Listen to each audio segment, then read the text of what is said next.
Les lourdes portes du mur ouest d'Harrenhal tiennent bon. Les forces Lannister, Tyrell et Baratheon mènent le siège contre les forces du jeune loup, Robb Stark.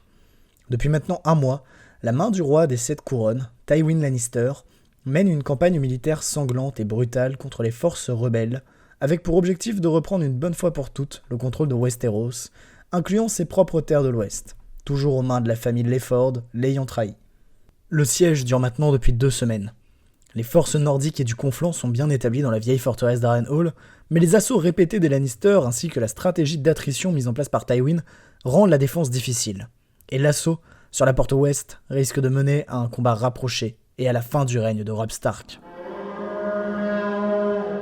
Soudainement, un son retentit, dans toute la plaine entourant la forteresse en ruine, suivi d'un son assourdissant de sapots frappant le sol au galop.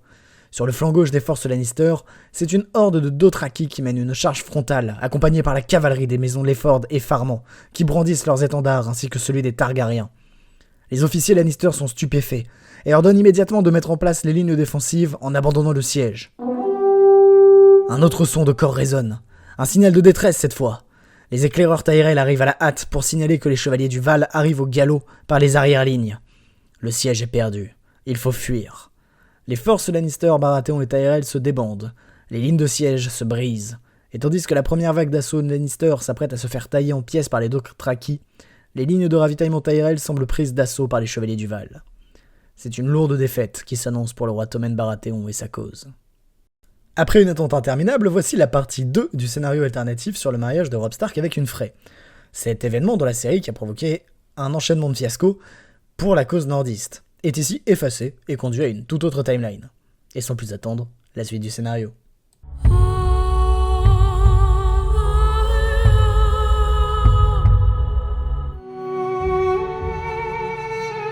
Après une campagne réussie dans les terres de l'Ouest, laissée sans défense par Tywin en raison de l'attaque de Stannis Baratheon sur Port-Réal, le roi du Nord, Robb Stark, a pu consolider la position de la famille Lefford, originaire de la Dent d'Or, en tant que régent de l'Ouest. C'est durant cette période que le souverain du Nord prit la décision d'accepter de ployer le genou devant la reine venue d'Essos, Daenerys Targaryen, et ses 3 dragons, afin de poursuivre la guerre contre le bâtard incestueux de Joffrey Baratheon. Afin de garantir la traversée de la nouvelle reine, Robb, sur les conseils de Roose Bolton, a utilisé Theon Greyjoy comme otage de valeur pour forcer les Fernets à coopérer et user de leur impressionnante flotte pour ramener la Targaryenne et son armée à Port-Lannis. En plus de Theon comme otage, c'est également la promesse d'indépendance qui a convaincu Balon Greyjoy de coopérer. Pour autant, Tywin Lannister n'est pas resté les bras croisés. Disposant de son alliance avec les Tyrell et ayant vaincu Stannis à Port-Réal, le Lion de l'Ouest s'est empressé de placer Tommen à la tête des Terres de l'Orage pour récupérer la loyauté des vassaux des Baratheon et sécuriser des forces armées supplémentaires pour sa guerre contre les forces Stark. Il a aussi permis à Peter Baelish d'épouser Lysa Arryn pour sécuriser le Val, espérant que Littlefinger demeurera fidèle, malgré les avertissements de son fils Tyrion. De même, Tywin appela Dorne pour participer à la guerre contre les Nordiens, espérant que le mariage mis en place par le nain de Castral Rock entre Myrcella et Tristan soit suffisant pour assurer le soutien des Dorniens. À Dorne, justement, le prince Doran Martell, qui a fait mine d'accepter d'envoyer ses troupes au secours des Lannister, a en vérité promis son soutien à la prétendante Targaryen, en échange de la mise en place de Myrcella Baratheon sur le trône des Terres de l'Orage et de la mise à mort de Tywin, ainsi que de la Montagne. Une trahison dont Varys s'est informé depuis longtemps, mais qu'il a volontairement choisi de dissimuler au roi de Joffrey ou à son conseil restreint. De l'autre côté du détroit, Daenerys, toujours conseillée par Barristan Selmy et Jorah Mormont, ne séjourne jamais à Meereen après sa conquête de Yunkai et le recrutement des Immaculés. Elle embarque à la place avec toute son armée sur les navires des Greyjoy pour partir en direction de Port-Lannis avec à ses côtés Jorah, Daario et Barristan Selmy, ainsi que les Punais, Immaculés et son Khalasar Dothraki. Ici, grâce ou à cause de Varys, la briseuse de chaînes n'a jamais appris la trahison de son plus fidèle conseiller et ami Jorah. En route pour Port-Lannis, elle avait également reçu la confirmation de la loyauté de Robb Stark et d'Edmure Tully, qui lui garantissait une position solide une fois à Westeros. Dans l'ombre, Peter Baelish, désormais marié à Lysa Arryn et allié aux Tyrell, concrétisa son plan. D'abord faire assassiner Joffrey lors d'un banquet. Ensuite, s'enfuir avec Sansa Stark pour garantir sa position d'allié avec Robb et utiliser la jeune femme pour s'immiscer dans le cercle intime du grand gagnant de la guerre. Une fois au Val, il s'était empressé de couper ses liens avec les Lannister avant de garantir en secret son soutien à la reine Daenerys Targaryen, en échange d'être confirmé Lord du Val et un siège au futur conseil restreint. Du moins en apparence, ses motivations étant plus chaotiques. Après l'assassinat de Joffrey et la disparition de Sansa Stark qui était promise à Tyrion, Cersei désigne immédiatement son petit frère comme le coupable de cette action. De grands débats s'engagent. La reine régente exige un procès. Tommen est couronné à la hâte et le nain de Castral Rock est fait prisonnier, au plus grand bonheur de Varys, qui voit une opportunité parfaite pour remettre un Lannister sur le trône de l'Ouest, tout en garantissant un soutien supplémentaire à Daenerys Targaryen. En effet, après la bataille de la Nera et le conflit contre Stannis, Tyrion est bien plus populaire que son père et sa sœur. Varys s'est assuré que les petites gens voient en lui un sauveur, un héros, tandis que le soutien de Jaime, revenu bien plus tôt de sa captivité, lui a permis de conserver un certain pouvoir au sein du conseil restreint. Le procès se déroule donc de manière plus mitigée pour Tyrion. Certains nobles le soutiennent, des officiers de l'armée Lannister n'hésitent pas à témoigner en sa faveur, et surtout Jaime, lord commandant de la garde royale, confirme qu'un membre des Manteaux Blancs a tenté d'assassiner son petit frère pendant le siège de Port-Réal. Un ensemble de facteurs qui jettent l'opprobre sur Cersei et son père. Aussi, ce n'est pas le nain qui exige un duel judiciaire, mais bien sa sœur. Un duel entre la montagne d'un côté et Bronn de l'autre, le mercenaire étant resté fidèle à Tyrion au vu de sa position toujours confortable. Ici, Jaime ne peut pas défendre son frère. Étant membre de la garde royale, ses vœux l'empêchent d'agir contre la reine régente ou pour régler une affaire de régicide. L'affrontement avait débuté brutalement, la montagne frappant avec force et véhémence en direction de Bronn, qui, comme à son habitude, avait joué sur son jeu de jambes, cherchant à épuiser son opposant, parvenant à lui entailler la chair dans des attaques vives suivies d'une retraite. Puis, lorsque Graegon Clegane sembla épuisé, Bronn de la Nera tenta de lui asséner le coup fatal, en le désarmant. Et alors qu'il s'apprêtait à lui planter sa lame dans la gorge, comme il l'avait fait au Val, la montagne parvint à frapper brutalement le mercenaire dans les côtes, lui en brisant 3 sur le coup, avant de le plaquer au sol pour lui faire exploser la tête à main nue. Tyrion, devant ce spectacle effroyable, fut condamné à mort, pour le plus grand plaisir de Cersei. Arrivé à Port-Lannis, Daenerys Targaryen fut reçue par Varys, Tyrion, mais également Jaime Lannister. Les 2 lions ayant fui la capitale après la condamnation du nain et la violente dispute ayant suivi entre le garde royal et sa sœur jumelle. Et si Tyrion semble prêt à abandonner son père et sa sœur à la mort, Jaime, quant à lui, espère pouvoir convaincre la reine des dragons d'épargner les membres de sa famille. Après de grandes délibérations, Daenerys du Typhon prit la décision d'accepter Jaime dans sa garde royale et de nommer Tyrion comme gouverneur de l'Ouest et lord de Castral Rock. Fort de sa nouvelle position, le nain Lannister parvient à rallier quelques familles de l'Ouest à la cause targaryenne et commence à agir en coulisses avec les Martell pour garantir la survie de Myrcella, sa mise en place sur le trône de l'Orage et la survie de Tommen. En pleine préparation du siège, Robb Stark apprit 2 nouvelles. D'abord, sa femme avait fini son accouchement, lui donnant des jumeaux. Eddard pour le fils, et Lyanna pour la fille, avaient été les prénoms choisis. Et ensuite, son demi-frère Jon Snow lui avait envoyé une missive, un appel à l'aide. Le mur était assiégé par les forces sauvageonnes, dirigées par Mance Rayder. Une première bataille avait permis de tenir Château Noir, mais la garde ne tiendrait pas une nuit de plus. Partagé entre ses devoirs de régent du Nord et sa guerre contre Tywin, Robb ordonna à Lord Manderly et Lord Humble de quitter Harrenhal pour marcher en direction du mur et porter assistance à la garde de nuit. Le jeune loup, prenant le pari risqué de défendre sa position avec moins de soldats, en comptant sur l'arrivée des forces de l'Ouest pour consolider sa position. Un important contingent de soldats nordiens s'était alors mis en route à la hâte pour rejoindre le mur au plus vite, tandis que le reste des forces coalisées du Conflant et du Nord s'était mobilisé pour se préparer à encaisser l'attaque sauvage de Tywin. De son côté, profitant de la discorde entre Catelyn et son fils, le fourbe Littlefinger avait convenu d'un mariage entre lui et sa bien-aimée après s'être débarrassé de Lysa Tully. En échange, le Val se rangerait du côté de Robb Stark. Cette proposition militaire, en plus du sauvetage de Sansa par Baelish, convaincut la mère de Robb d'accepter dans le plus grand secret, pensant naïvement que son ami d'enfance était digne de sa confiance et de sa main. Elle n'en parla à personne, préférant ne pas créer une énième querelle entre son fils et elle. Mais qu'est-il advenu des jeunes Bran et Rickon ? Après leur fuite de Winterfell, suite à la folie de Théon, ils s'étaient divisés. Rickon avait rejoint la maison Manderly sans difficulté et avait été confirmé vivant et en bonne santé. Bran, en revanche, avait pris la décision de poursuivre son périple vers les terres au-delà du mur pour comprendre l'origine de ses visions. Du côté des Tyrell, Olenna réalise qu'elle a tiré la courte paille du jeu politique. D'abord, Renly est assassiné et voilà maintenant que le redoutable Tywin Lannister se trouve en position de faiblesse.